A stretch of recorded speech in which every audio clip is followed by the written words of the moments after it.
Well, good day to you. It is July the 15th, and I hope wherever you are, you're having a great day. And if you're new to this channel, welcome. My name is Gary Willing. If you have perhaps listened to a video or two before in the past, well, welcome back. Now, for those of us who have never heard of this information or are new to this channel, let me just tell you briefly about what we talk about. Okay, we talk about the emergence of Maitreya and the Masters of Wisdom. We talk about why are they coming back now, why is it important that they do so at this time, and of course, what does it mean for you and everyone else that they're doing this. Now, I do want to say this before I get into the video, okay?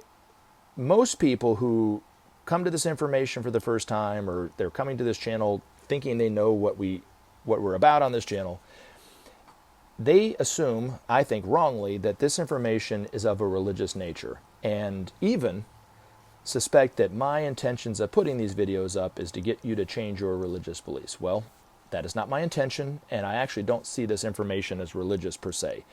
It has to do with the crises that are facing humanity today. I'm talking about the biggies, terrorism, crime, starvation, injustice, and of course, the environment. Now, I'm going to talk about this today, and hopefully you'll listen to this. I want to read an article about pollution that we can't see.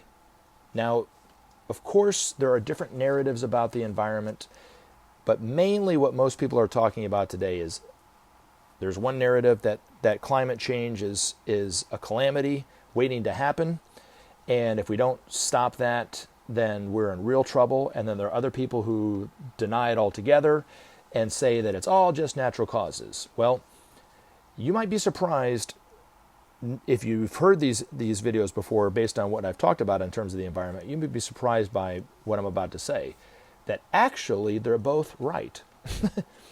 It's partly natural causes, but largely it's to the larger extent has to do with man's misuse of the environment. So they're both right and they're both wrong.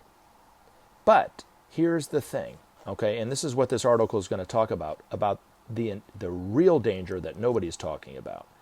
And I challenge you to find anybody out there talking about this. But the real danger, according to Maitreya, is so fine and so light of a pollution that we can't see it, we can't taste it, we can't smell it.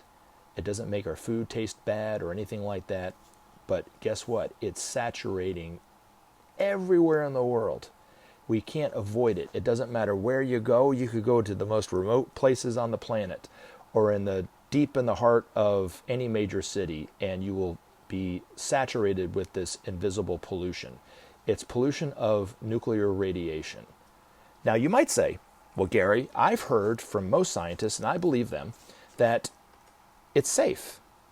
Well, according to their measurements and the way that they measure the safeness of nuclear radiation is very crude. The Geiger counters only measure solid radiation, liquid radiation, and of course radiation on the gaseous levels, and that's it. Now, there's actually been scientists that have discovered that there are higher levels of physicality. They called it the orgone, but it's actually called the etheric. And there's 4 levels of physicality above gas, making 7 levels of physicality. Now, because our scientists can't see that as of yet, don't know about it, they say it doesn't exist. But according to these masters, it's there. And if we don't do something about this pollution, it is going to be disastrous for every single person on this planet. And it won't matter where you're living. It won't matter how much money you have. You can't buy your way out of it. It won't matter what color your skin is, what your beliefs spiritually are. It won't matter. It'll affect you. And like I say in every video, the environment, like the other worldwide problems and the crises that are facing humanity today, are really teaching humanity that we are one. Now, according to Maitreya, deep within the hearts of all of us is the longing for unity, the longing for oneness, the need for peace, justice, sharing, those kind of things. And so when he's speaking on TV like he is today, most people aren't recognizing him, but he's waking humanity up slowly but surely to the fact that we are one. And once you wake up to the fact that we are one, problems like the environment, you can't just sit around on your hands and do nothing about it. So it'll take each and every one of us doing something to solve these problems. But it starts with knowing that we actually have a problem in this area. So this article that I'm going to read was published in Share International some time ago. Now, I believe it's coming from one of these masters. You don't have to believe that, okay? Let me repeat that. It doesn't matter if you believe it or not. Just try to listen to this and see if there's any truth in it for yourself. And you don't have to believe 100% in it, but just listen to it and see. And then perhaps investigate what we talk about these masters, about their priorities, about the need for peace and so forth. And then you'll see what I've been saying all along. This has nothing to do with changing your religious beliefs. It's about the need for peace. It's about the need to, for a future for all of humanity. The need to clean up our environment so we can all live, And so that's why it's so important that we put aside all our spiritual beliefs and political beliefs and stand together to solve these problems. So, all right, now, this article is entitled Invisible Peril. If men were to see the state of the world as we, the masters, see, they would be amazed, dumbfounded, and afraid all at the same time. So far from the reality is man's view of conditions on earth, and so lacking in judgment is he about future possibilities, that without help, man would watch his planetary home languish and die. As it is, planet Earth is in a sad and perilous condition, while each day brings it nearer to the critical. Many voices have sounded warnings on global warming, and many views have been expressed, but even the most dire prophecy falls short of the calamity facing the world today. Few there are who see the immediacy of the threat and the urgency of the steps needed to counter it. Great as is the peril posed by global warming, this, unfortunately, is not the greatest or most hazardous faced by man today. Did he but know it, man is engaged in a slow but steadily increasing intoxication of the race and of the lower kingdoms.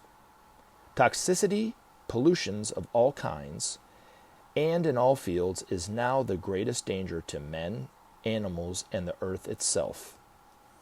All are poisoned and sick in their own way. Unknown to men, but evident to us, the greatest harm sustained by men and planet in this sorry tale is caused by nuclear radiation. Men have gone far astray in the development of this most dangerous energetic source. Led astray by greed and the false hope of vast profits, they have concentrated their experiments in taming the most dangerous source of energy ever discovered by man, neglecting, meanwhile, a perfectly safe, alternative use of the energy of the atom. Atomic fusion, cold and harmless, could be theirs from a simple isotope of water. Everywhere available in the oceans, seas, and rivers, and in every shower of rain. Man must cease his, quote, toying with death, unquote. Atomic fission is the result of the atomic bombs which destroyed Hiroshima and Nagasaki, which erupted in Chernobyl and causes subtle death and sickness today. It is, quote, that which stands where it ought not, unquote, and which must be renounced by man if he were to prosper further. Earth scientists are confident that they have indeed tamed the monster and can keep it under control. They do not realize that their instruments are crude indeed, that they measure only the lower aspects of nuclear radiation, and stretching above these dense physical levels are levels finer and more dangerous to the health and well-being of all. But for the tireless efforts of our extra-planetary brothers in assuaging this invisible peril, insofar as the karmic law allows, our plight would be perilous indeed. Wake up, mankind. Remember to take action and help SOP save our planet. Thanks for listening, and we look forward to talking to you again in future videos.